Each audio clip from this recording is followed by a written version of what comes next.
1 से 1.5 घंटा पूरा पथराव चला है सर। उस 1 से 1.5 घंटे में 1 मिनट भी पथराव बंद नहीं हुआ है। आग लगाई जा रही थी, गाड़ियों को जला दिया। ये गाड़ियां हैं जो यहाँ खड़ी हुई हैं, इनमें तोड़फोड़ हुई है। सामने आप लाल ब्रीजा देख रहे हैं, इसे भी पूरी तरीके से यहाँ पे पथराव करके कांच को तोड़ दिया गया। अगर निकल ही रहे थे तो किसी ने बम अंदर की तरफ फेंका, सुतली बम था वो। वीडियो में जो दिख रहे हैं, कठोर कार्रवाइयां होगी, रासुका लगेगी और इनको बिल्कुल बख्शा नहीं जाएगा। भाजपा ने जो जहर बोया है ना, सब उसकी कीमत लोग चुका रहे हैं। हमारे शासन को बदनाम करने का षड्यंत्र जो रच रहे हैं, उनके ऊपर कार्रवाई होना चाहिए। 9 मार्च 2025 दुबई में देर रात जब रविंद्र जडेजा और केएल राहुल पिच पर डटे हुए थे, 49वां ओवर था, 2 ही रन और बनाने थे। जडेजा ने चौका जड़ दिया और चैंपियंस ट्रॉफी भारत के खाते में आ गई। देश के शहरों में जनता सड़कों पर उतर आई, आतिशबाजी होने लगी, हर्षोल्लास नुमायां होने लगा। लेकिन इसी दरमियान मध्य प्रदेश के इंदौर से सटा हुआ एक इलाका महू जल उठा। पथराव, उपद्रव, बलवा और आगजनी, सब और तनाव। किसने किस पर पत्थर फेंके, किसने किसको उकसाया, बात यहाँ तक चली आई। आज के ललन टॉप शो में महू कांड की हम तफ्तीश करेंगे, पूरा घटनाक्रम आपको बताएंगे। फिर चलेंगे देश की संसद, जहां भाषा और परिसीमन से उठी बहस मणिपुर और फिर सदन के नियम याद दिलाने तक पहुंच गई। फिर जम्मू कश्मीर की खबरें भी बताएंगे, यहां रमज़ान के महीने में हुए एक फैशन शो ने गर्माहट बढ़ा दी है। और फिर दिन की ज़रूरी सुर्खियां भी होंगी। नमस्ते, अपन है कुलदीप और आप देखना शुरू कर चुके हैं the Lallantop show. Brought to you by ITEL and American Pistachios.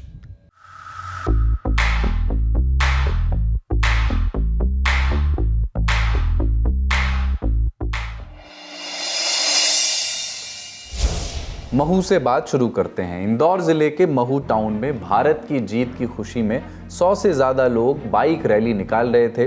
रात 10 बजे के आसपास झंडे लहराते और नारे लगाते हुए ये जुलूस शहर में मौजूद जामा मस्जिद के पास पहुंचा। जामा मस्जिद के पास आतिशबाजी हुई और कुछ ही देर में जुलूस निकालने वालों और मस्जिद के पास मौजूद दूसरे समुदाय के लोगों के बीच बहस शुरू हो गई, जो थोड़ी ही देर में हिंसक हो गई। विवाद इतना गहराया कि दोनों पक्षों की ओर से पत्थर चले, दुकानों और गाड़ियों को आग के हवाले किया जाने लगा।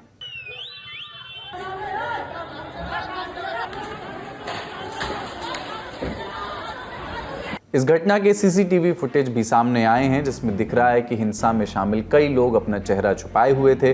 उन्होंने एक हाथ में लाठी ली हुई थी और दूसरे हाथ से पत्थर चला रहे थे।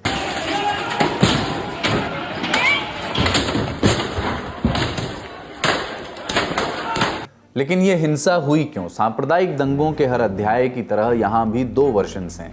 वारदात के 2 अलग अलग संस्करण हैं। एक पक्ष का कहना है कि जामा मस्जिद के पास मौजूद लोगों ने हिंदुस्तान मुर्दाबाद के नारे लगाए और पत्थर फेंके। वहीं दूसरे पक्ष का कहना है कि बाइक रैली में आए लोगों ने भड़काऊ नारे लगाए, गालियां दी और सुतली बम भी फेंके। दोनों पक्षों को सुनिए। बीच में जुलूस यहाँ से शोर शराबा करते हुए निकला और जब तक हम नमाज से फारिग होते, जब तक यहाँ शायद जुलूस का आखिरी हिस्सा बचा हुआ कुछ होगा, नमाज से फारिग होकर निकल ही रहे थे तो किसी ने बम अंदर की तरफ फेंका, सुतली बम था वो, और उससे पूरा धुआं उठा और पूरी सिचुएशन क्रिएट हो गई। और समझ में ही नहीं आ रहा है कि ये जुलूस आखिर निकला कैसे और दूसरी बात इस रूट से कैसे निकला। तो कल जीत का जश्न मना रहे थे। यहाँ पर से एक रैली निकली थी, तिरंगा यात्रा थी। तो इसी दौरान पास में मस्जिद है पत्ती बाजार की, वहाँ 500-700 मुस्लिम युवा इकट्ठे होते हैं और उनका रैली वालों से कोई विवाद होता है। पुलिस आती है, पुलिस उनको समझाइश करके चित्तर बितर कर देती है। लेकिन पुलिस के जाने के 10-15 मिनट बाद वापस 500-700 भीड़ इकट्ठी होती है और एकदम इधर की ओर आके सबसे पहले मेरी किस तरफ से आई थी यहाँ पे? अगर हम यहाँ पर वो रही मस्जिद, वो वहाँ की तरफ से इधर आए और करीब 500-700 लोगों की भीड़ थी और इधर आने वालों में कम से कम 50-100 लोग एकदम इधर आए। आके यहाँ सबसे पहले मंदिर पर पत्थर फेंके। मेरी दुकान ये जो जिसमें आग लगी है, यहाँ नीचे सीसीटीवी कैमरे लगे हुए थे, 4 कैमरे में यहाँ लगे थे, 1 कैमरा ऊपर लगा था। सबसे पहले कैमरे तोड़े, साथ में मेरे पड़ोसी के कैमरे तोड़े, उसके बाद मेरी दुकान में आग लगी, कार में आग लगी, 2 व्हीलर है। इस बाबल में मैंने कई मरतबा ये बात कही है कि पथराव दोनों तरफ से हुआ है। देखना यह है कि शुरू कहाँ से हुआ है, शुरू किसने किया है। दूसरी बात जो मेरा कहना है वो ये कहना है कि आप सड़क के पत्थर तो देख रहे हो, लेकिन सड़क के किनारे की जलती हुई दुकानों को नहीं देख रहे हो। सड़क के किनारे जिनकी दुकानें जली हैं वो सब मुसलमान हैं। लेकिन ग्राउंड की असल स्थिति क्या है, सुनते हैं वहां मौजूद पत्रकारों से। राधे कौशल अपने परिवार के साथ रहते हैं। जो उनके घर पे जो है पथराव हुआ, उसके सामने की ये तस्वीरें जो है उस सामने वाले घर में भी पथराव हुआ। आप देख सकते हैं कि ये जो कांच टूटा हुआ आपको दिख जाएगा, खिड़की आपको टूटी हुई दिख जाएगी। इससे आपको अंदाजा लग जाएगा कि यहाँ पे बीती रात तक क्या हालात बन गए थे। यहाँ जो यहाँ खड़ी हुई हैं इनमें तोड़फोड़ हुई है। सामने आप लाल ब्रिजा देख रहे हैं, इसे भी पूरी तरीके से यहाँ पे पथराव करके कांच को तोड़ दिया गया है। पुलिस ने एहतियातन पूरे इलाके को एक तरीके से छावनी में तब्दील कर दिया है। महू की तस्वीर हम आपको दिखा देते हैं। बड़ी संख्या में पुलिस फोर्स जो है अलग अलग थानों का वो महू बुला लिया गया है और उसके बाद उन्हें इलाके में तैनात कर दिया गया है। फिलहाल इस इलाके को भले ही बैरिकेडिंग करके पुलिस ने पूरी तरीके से यहाँ पे आवाजाही पे रोक लगा रखी है। वहीं मस्जिद और जिन घरों के पास ये वारदात हुई वहां से जुड़े लोगों ने भी अपने बयान सामने रखे। महू में भारतीय टीम की जीत के जश्न के दौरान जो हिंसा हुई, जो उपद्रव हुआ, उसकी कई गंभीर तस्वीरें जो है वो सामने आ रही हैं। पत्ती बाजार चौराहे पे राधे कौशल के घर में जो पथराव हुआ, नीचे जो मेडिकल की दुकान जलाई गई, उसके घर के अंदर की तस्वीर हम आपको दिखाते हैं। जब पथराव यहाँ पे हुआ तो पत्थर अभी भी आपको जो है फैले हुए दिख जाएंगे। ये बालकनी की तस्वीरें हैं, लेकिन जब पथराव हो रहा था तो उसकी इंटेंसिटी इतनी ज्यादा तेज थी, किस तेजी से वो पत्थर घर के अंदर फेंके जा रहे थे, घर पे फेंके जा रहे थे कि बेडरूम तक ये जो पत्थर हैं वो आए हैं। और बेडरूम में करीब 80 वर्षीय जो महिला, इनकी जो राधे कौशल की जो मां है, बताया जा रहा है कि उनको चोट लगी है घुटने पर। ये तस्वीर देखिए, ये बेडरूम के अंदर की तस्वीर है। ये बड़े बड़े पत्थर जो है आप देख रहे हैं, ये आकर के यहाँ पे गिरे हैं बेडरूम के अंदर। तो क्या स्थिति बन गई? 1.5 से 2 घंटे पथराव चला। उस समय कोई पुलिस उस पूरे दौरान नहीं थी। 1.5 से 2 घंटा कंटिन्यूस एक पुलिस भी नहीं थी। आग लगाई जा रही थी, गाड़ियों को जला दिया, नीचे मेडिकल शॉप्स को जला दिया। पथराव हुए 1.5 घंटा तक पूरा पथराव हुआ। गली में घुसने की कोशिश करी, घर में घुसने की कोशिश करी, कपड़ा जला के फेंकने की कोशिश करी, पूरा नीचे शॉप डैमेज कर दिया, जला दिया, गाड़ियां जला दी। इस पूरे दौरान 2 घंटे में एक पुलिस वहाँ पे अवेलेबल नहीं थी। पैर में भी लगी है अम्मा जी के। जब पथराव हुआ तो दादी वहीं पे सो रही थी और हिट उनके ये यहाँ पे पैर में उन्हें पत्थर आके एकदम से लगा। जब हमारे साथ रह के इतना कर सकते हैं तो अब तो दंगे वाली स्थिति हो गई, अब तो कुछ भी कर सकते हैं। तो अब आप यहाँ रहेंगे या फिर आप कुछ और विचार? रहेंगे तो यहीं, क्योंकि घर है, घर छोड़ के कहीं नहीं जाएंगे।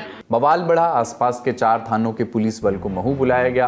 पुलिस ने लाठीचार्ज किया, आंसू गैस के गोले छोड़े। करीब 2.5 घंटे चली मशक्कत के बाद स्थिति को काबू में लाया जा सका और काबू होते होते पत्ती बाजार, मार्केट चौक, जामा मस्जिद, बतख मोहल्ला और धान मंडी मोहल्लों में दर्जन भर से ज्यादा बाइक्स और कार्स को खाक किया जा चुका था। मौके पर 300 से ज्यादा पुलिस बल और आर्मी की तैनाती सुनिश्चित की गई और फिर आए अधिकारियों के बयान। में कुछ बाइक्स के दुकान के जलने के कुछ वीडियोस भी आए हैं और जो हम लोगों ने यहाँ पर घूम के देखा है वो सामने ऐसे दिखा भी है। जैसे मैंने बताया कि अभी वर्तमान में हमारा पूरा फोकस इस पे है कि तुरंत शांति स्थापित हो जाए, किसी तरीके का उपद्रव ना हो, जिसमें हम लोग अभी तक सफल हो चुके हैं।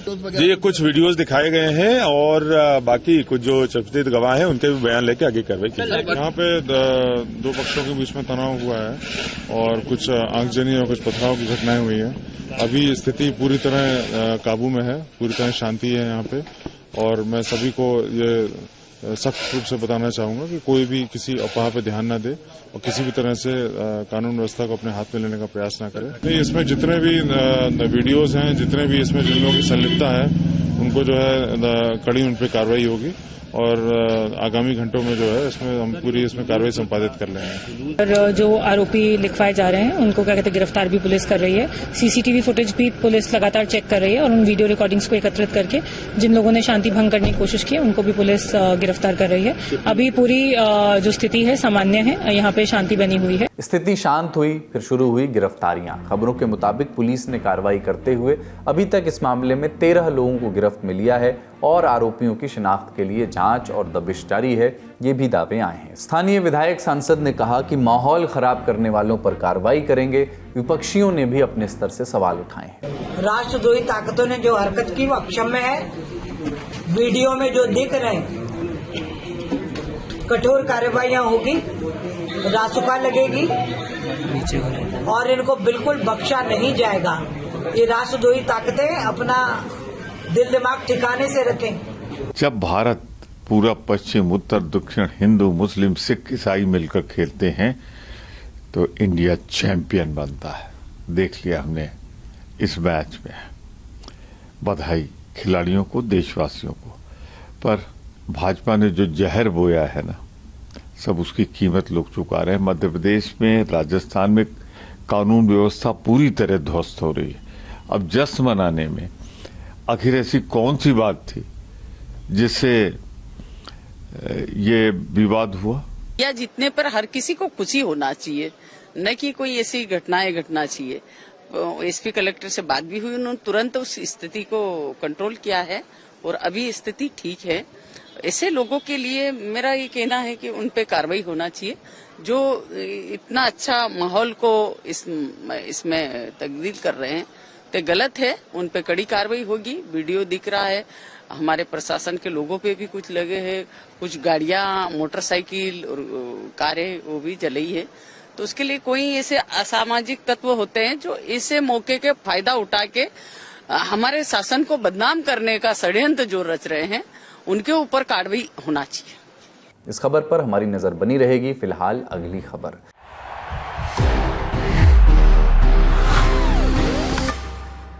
That's the power of the statue.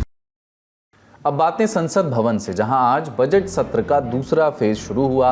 नेता विपक्ष राहुल गांधी और लोकसभा स्पीकर ओम बिरला के बीच जमकर बहस हुई, लेकिन उस पर आने के पहले की गतिविधियां जान लेते हैं। सुबह 11 बजे लोकसभा की कार्यवाही शुरू की गई। विपक्ष की ओर से नारेबाजी होने लगी। विपक्षी सांसदों ने कहा कि मणिपुर पर बात होनी चाहिए।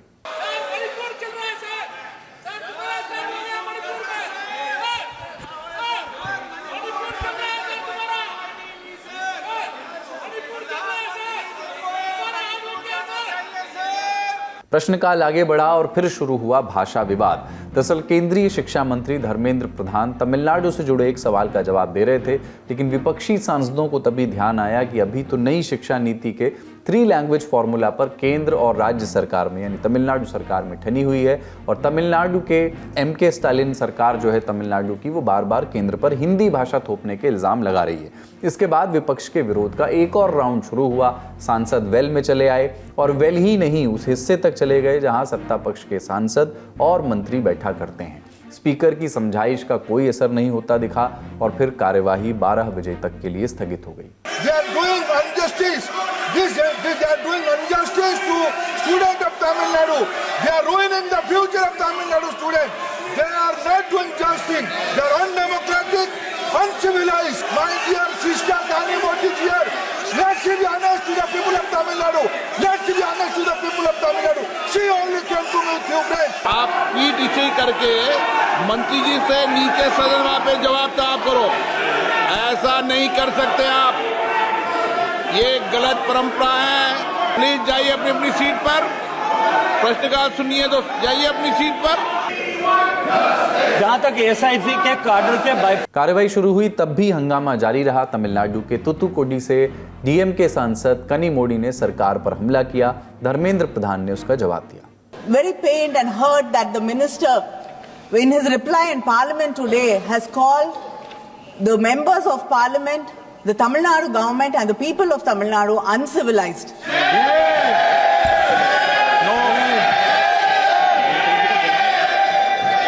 Truth is that members of Parliament, sir, that is not enough, sir. Sir, the Let me first withdraw my word. If it hurts my word to anybody, I withdraw my words. I don't have an issue on that. But regarding the other part of the issues he mentioned, Kani Moji, please sit. Please sit. बैठिए Please sit. At least I know you'll listen my point of view, and I listen your point of view. I always do that. Speaker ने भरोसा दिलाने की कोशिश की कि शिक्षा मंत्री के शब्दों को रिकॉर्ड से हटा दिया गया है। हंगामा नहीं रुका तो इस बार स्पीकर की ओर से वार्निंग दी गई। 1 मिनट सुनिए, मैंने आपको मौका दिया, माननीय मंत्री जी को मौका दिया, मैंने व्यवस्था दे दी। ये तरीका ठीक नहीं है। आप बोलते समय ध्यान रखना, रिकॉर्ड में नहीं है। अगर रिकॉर्ड में होता ना तो मैं सदन से आपको कार्रवाई कर सदन से बाहर निकलता। सुन लिए आज के बाद, और ऐसा ही करूंगा। सुन लिए, आप सीट पर आके रिकॉर्ड में बोलिए, मैं अभी कार्रवाई करता हूं आपके खिलाफ। बोलो, सीट पे जाके रिकॉर्ड पे बोलो, अभी कार्रवाई करता हूं।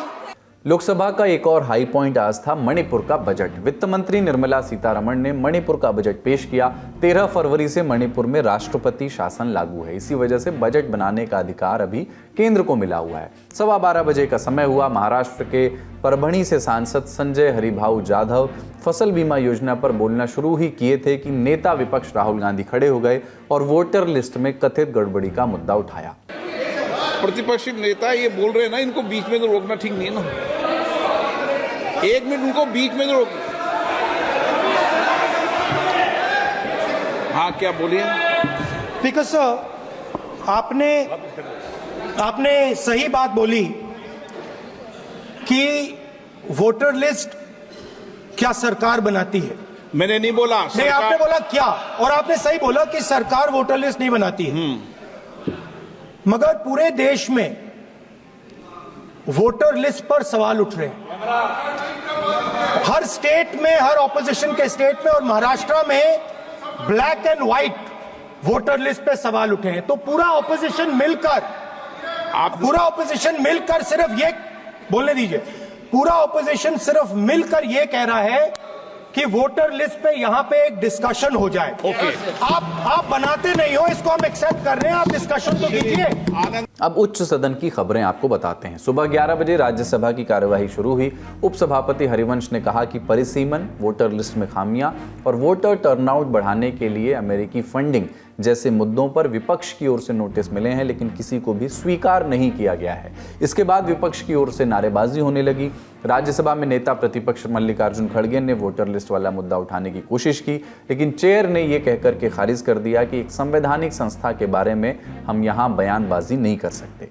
उपसभापति हरिवंश के निर्णय के बाद विपक्ष ने वॉकआउट कर दिया, जिसको लेकर के नेता सदन जगत प्रकाश नड्डा ने पूरे विपक्ष को निशाने पर लिया। आरोप लगाया गैर जिम्मेदाराना रवैये का। ये जो प्रथा है, ये कहीं न कहीं विपक्ष के द्वारा इंस्टीट्यूशन को डैमेज करने का कुत्सित प्रयास है। कुछ नियम होते हैं, कुछ कानून होते हैं जिसके तहत बहस होती है। अगले 10 दिनों तक अभी बजट के हर सब्जेक्ट पर डिस्कस होनी है। हम लोग डिस्कशन के लिए तैयार हैं। कानून तो पढ़ना सीखो, चर्चा करना तो सीखो। ये गैर जिम्मेदाराना व्यवहार है विपक्ष का, और ये भारतीय संविधान, भारतीय संसद को एक तरीके से देश के सामने इस इंस्टीट्यूशन को मेलाइन करने का तरीका है। मैं चाहूंगा, इंक्लूडिंग लीडर ऑफ ऑपोजिशन, इनका एक रिफ्रेशर कोर्स कराया जाए। They should go for a refresher course, they should understand the rules and the regulations. मैं इनके वॉकआउट को घोर निंदा और गैर जिम्मेदाराना व्यवहार मानता हूं, और आगे इनको सुबुद्धि मिले ऐसी मैं ईश्वर से प्रार्थना करता हूं। इसके अलावा संसद की गतिविधियां क्या रहीं, विस्तार से जानने के लिए आप देख सकते हैं हमारा पार्लियामेंट्री अफेयर्स बुलेटिन संसद में आज। फिलहाल चलते हैं अगली खबर की ओर। जम्मू कश्मीर की बात करते हैं, जहां एक फैशन शो पर सियासत हो रही है और सूबे के मुख्यमंत्री उमर अब्दुल्ला को विधानसभा में खड़े होकर के इसका जवाब देना पड़ रहा है। क्या है ये केस, जानने के लिए 7 मार्च की तारीख में चलना होगा। जगह श्रीनगर से लगभग 51 किलोमीटर दूर गुलमर्ग का इलाका। 7 मार्च को गुलमर्ग के एक रिजॉर्ट में fashion designers Shivan and Naresh ने यह फैशन शो आयोजित किया। इस फैशन शो में skin and apres ski collection का डिस्प्ले किया गया। इस कलेक्शन के कपड़े पहन करके मॉडल्स ने कैट वॉक किया और बात आई गई हो गई। लेकिन बवाल तब शुरू हुआ जब इस फैशन शो की तस्वीरें सामने आईं। सबसे पहले बात उठाई कश्मीर के अलगाववादी नेता और श्रीनगर की जामिया मस्जिद के इमाम मीर वाइज उमर फारूक ने। उन्होंने सोशल मीडिया साइट एक्स पर लिखा कि ये बेहद शर्मनाक है। रमज़ान के पवित्र महीने में गुलमर्ग में एक अश्लील फैशन शो आयोजित किया गया, जिसकी तस्वीरें और वीडियो वायरल हो गए हैं, जिससे लोगों में आक्रोश और गुस्सा है। सूफी संत संस्कृति और लोगों के गहरे धार्मिक दृष्टिकोण के लिए जाने जाने वाली घाटी में इसे कैसे बर्दाश्त किया जा सकता है। इसमें शामिल लोगों को तुरंत जवाबदेह ठहराना चाहिए। पर्यटन को बढ़ावा देने के नाम पर इस तरह की अश्लीलता कश्मीर में बर्दाश्त नहीं की जाएगी। वहीं पीपल्स कॉन्फ्रेंस के चीफ और विधायक सज्जाद लोन ने भी एक्स पर लिखा कि गुलमर्ग में फैशन शो रमज़ान के पवित्र महीने के बीच में एक बेहद निंदाजनक घटना थी। मैं खुद को उदार व्यक्ति मानता हूं और सम्मानित और पारस्परिक रूप से सम्मानजनक सहअस्तित्व में विश्वास करता हूं, लेकिन इस तरह के आयोजन की मेजबानी करने का ये सबसे अच्छा समय नहीं था। विवाद शुरू हो गया। जम्मू कश्मीर के अन्य विपक्षी विधायकों की भी प्रतिक्रिया आई। देख लीजिए कि रमजान के महीने में इस हद तक जो है एक शर्मनाक हरकत के एक न्यूड फैशन शो कराया गया, तो हम इसकी मजम्मत करते हैं और हम चाहते हैं कि ऑनरेबल सीएम साहब जो है इसमें वो जबानी कार्रवाई से काम नहीं चलेगा, वो कड़ी से कड़ी कार्रवाई करें उनके खिलाफ जो इस शो को ऑर्गेनाइज कराने में मुलव्वस हैं। न सिर्फ रमजान की बात हो, ऐसा प्रोग्राम, ऐसा शो जो फास्ट चीज़ों को प्रमोट करता हो, न्यूडिटी को प्रमोट करता हो, जम्मू कश्मीर की सेंसिटिविटी को समझ के, यहाँ के रिलीजियस सेंटिमेंट्स को देख के, चाहे जम्मू हो, कश्मीर हो, कोई भी मजहब, कोई भी सोसाइटी ऐसे चीज़ों की इजाज़त नहीं देती। अनफॉर्चुनेटली टूरिज़्म के नाम पे ऐसी फास्ट चीज़ें यहाँ पे प्रमोट की जाती हैं जो लोगों में न सिर्फ गुस्सा बल्कि इनसेंसिटिविटी का एक मैसेज पेश करती है। अब कैलेंडर में 10 मार्च की तारीख लगी। विधानसभा का बजट सत्र रिज्यूम हुआ। विधायकों ने मांग की कि गुलमर्ग फैशन शो पर चर्चा की जाए। स्पीकर ने मना कर दिया, कहा कि जांच के आदेश दिए जा चुके हैं। फिर मुख्यमंत्री उमर अब्दुल्ला सामने आए, कहा कि सरकार का इस फैशन शो से कोई लेना देना नहीं है, हमसे किसी भी किस्म की अनुमति नहीं ली गई थी। लेकिन बस यही एक मुद्दा नहीं है जिसकी वजह से राज्य की उमर अब्दुल्ला सरकार आलोचनाओं का सामना कर रही है। एक और मुद्दा है, वो है श्रीलंकाई क्रिकेटर मुथैया मुरलीधरन से जुड़ा हुआ। इसके लिए राज्य के जम्मू संभाग में मौजूद जो जिला है कठुआ, वहां जाना होगा। इंडियन एक्सप्रेस में प्रकाशित अरुण शर्मा की रिपोर्ट के मुताबिक सूत्रों के हवाले से ये बताया गया है कि जून 2024 में कठुआ में मुथैया मुरलीधरन की कंपनी को जमीन आवंटित की गई है। कंपनी का नाम है सेवलॉन बेवरेजेस। जगह कठुआ का भगथाली इंडस्ट्रियल एरिया। जमीन की माप 25.5 एकड़ से ज्यादा बताई गई है। काम क्या है? कैन प्रोडक्शन और पेय पदार्थों की रिफिलिंग। लेकिन किसी को जमीन देना ही मुद्दा नहीं होता। इस जमीन से जुड़े ये दावा भी एक सामने आया कि मुरलीधरन की कंपनी को ये जमीन देने के बदले सिर्फ नाम मात्र के पैसे लिए गए। ध्यान दें कि ये सारे दावे सूत्रों से आई बातों और कयासों के आधार पर ही किए जा रहे हैं। विधानसभा में इस मुद्दे पर बहस और गरमाई। सीपीआई मार्क्सवादी के विधायक MY तरियागामी ने सवाल पूछा कि इस आधार पर यह जमीन किस आधार पर आवंटित की गई है। वहीं कांग्रेस विधायक गुलाम अहमद मीर ने इल्जाम लगाए कि यह गंभीर मसला है। सत्ता पक्ष की ओर से जवाब दिया जावेद अहमद डार ने। वो सूबे के कृषि मंत्री भी हैं। उन्होंने कहा कि सरकार के पास इस बात की कोई जानकारी नहीं है कि श्रीलंका के किसी खिलाड़ी को फ्री में जमीन दे दी गई। हम इसकी जांच करेंगे। ये तो जमीन की बात हो गई। बात करते हैं अब शराब की। ये भी एक वजह है जिस वजह से उमर सरकार पर राजनीतिक हमले हो रहे हैं। 12 फरवरी को पीपल्स डेमोक्रेटिक पार्टी के विधायक फयाज अहमद मीर ने विधानसभा में 3 पेज का एक विधेयक पेश किया। इस बिल में मांग की गई राज्य में पूरी तरह से शराब पर प्रतिबंध लगाया जाए। चूंकि ये मांग राज्य में एक समय तक सत्तारूढ़ रही PDP की थी, तो इसके दूरगामी होने की संभावना ज्यादा थी। फरवरी के बीतते बीतते कुछ खबरें आईं, जैसे कि श्रीनगर के डल लेक के आसपास के इलाके में स्थानीय व्यापारियों ने पोस्टर लगाए कि कश्मीर आने वाले टूरिस्ट शराब से दूरी बनाए रखें। जम्मू कश्मीर पुलिस ने इन सारे पोस्टर्स को हटवा दिया। फिर PDP की राष्ट्रीय प्रवक्ता इल्तिजा मुफ्ती ने एक हस्ताक्षर अभियान चलाया। मांग बस एक, सूबे में शराब की बिक्री और उत्पादन बंद किए जाएं। और इल्तिजा की बहन और PDP नेता इर्तिका मुफ्ती ने भी बयान जारी किया। शराब पीना एक पर्सनल चॉइस है। बहुत सारे लोग ऐसा ही सोचते हैं, मगर ये चॉइस हमारी फैमिलीज को, हमारे यंगस्टर्स को ख़त्म कर रही है।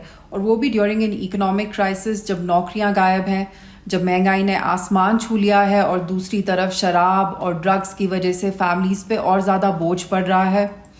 लोगों की और ख़ास करके यंगस्टर्स की ज़िंदगियां शराब और ड्रग्स की वजह से तबाह हो रही हैं। और हमारे जम्मू एंड कश्मीर में जहां क्राइम पहले बहुत कम होता था, वहां सोसाइटी में इस बिद्दत की वजह से घरों के घर और समाज तबाह हो रहे हैं। और ऐसे में हम सब की जिम्मेदारी बनती है कि हम इस बिद्दत का मुकाबला मिलके करें, ना कि सिर्फ सरकार की तरफ देखें। सरकार ज़्यादा से ज़्यादा इतना कर सकती है कि शराब पे बैन लगा सकती है और ड्रग डीलर्स के साथ सख्ती से डील कर सकती है। शराब एक ऐसा रास्ता है जो आपको कहाँ से कहाँ बर्बादी की तरफ लेके जाता है।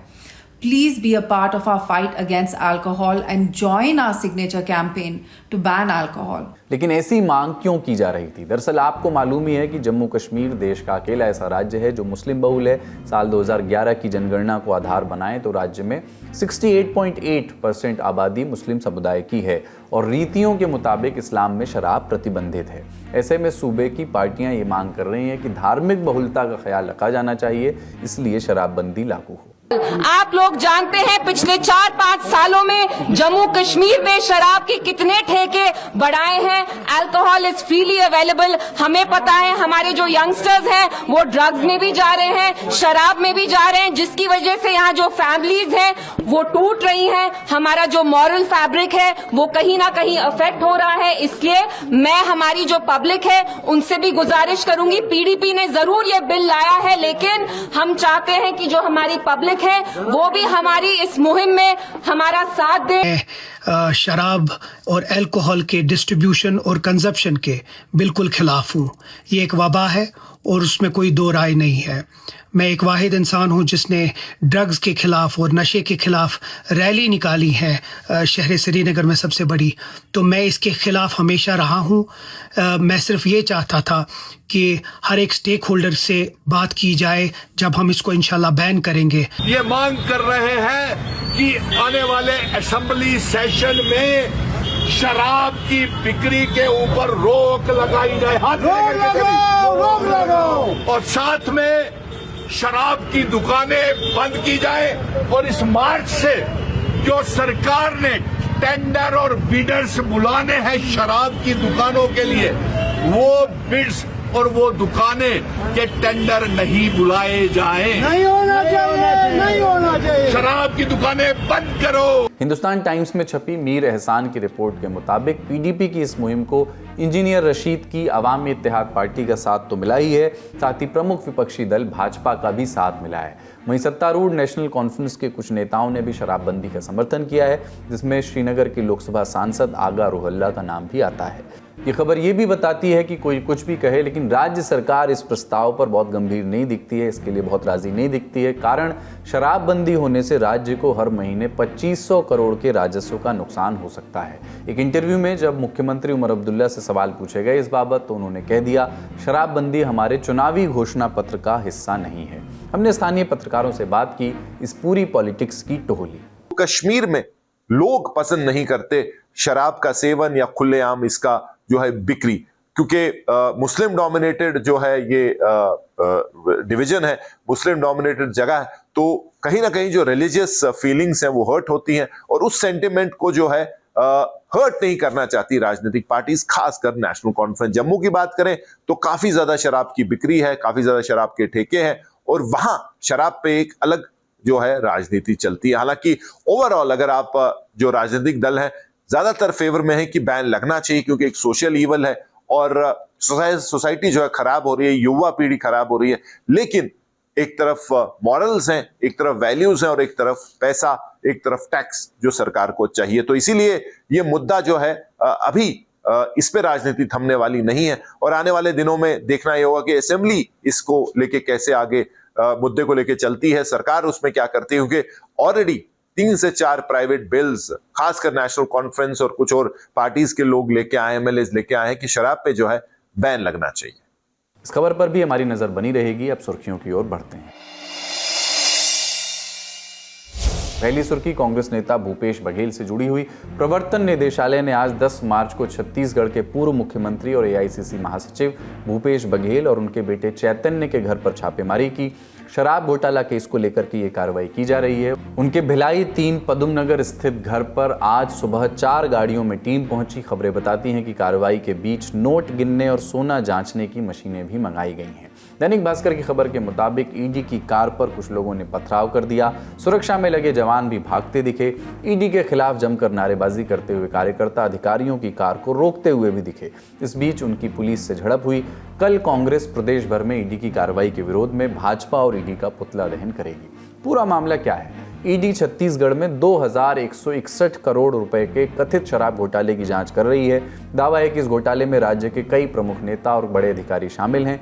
आरोप है कि सिंडिकेट ने पैरेलल आबकारी सिस्टम चलाया, जिसके तहत बिना उचित दस्तावेजों के सरकारी दुकानों के जरिए अवैध शराब बेची गई। आरोप है कि डुप्लीकेट होलोग्राम और बोतलों के इस्तेमाल से अवैध शराब की बिक्री को बढ़ावा दिया गया। अब आज ईडी की कार्रवाई हुई तो प्रतिक्रियाएं भी आईं। भूपेश बघेल ने एक्स पर पोस्ट किया, 7 साल से चले आ रहे झूठे केस को अदालत ने खारिज कर दिया, लेकिन आज सुबह प्रवर्तन निदेशालय के अधिकारी पूर्व मुख्यमंत्री और कांग्रेस महासचिव भूपेश बघेल के भिलाई आवास पहुंचे। अगर इस साजिश के जरिए कोई पंजाब में कांग्रेस को रोकने की कोशिश कर रहा है तो ये महज गलतफहमी है। अगली सुर्खी ललित मोदी से जुड़ी हुई है। आईपीएल के पूर्व अध्यक्ष ललित मोदी न घर के रहे न घाट के। वानुअतु यानी ऑस्ट्रेलिया के पास एक जो टापू देश है छोटा सा, वहां ललित मोदी रहते आए हैं।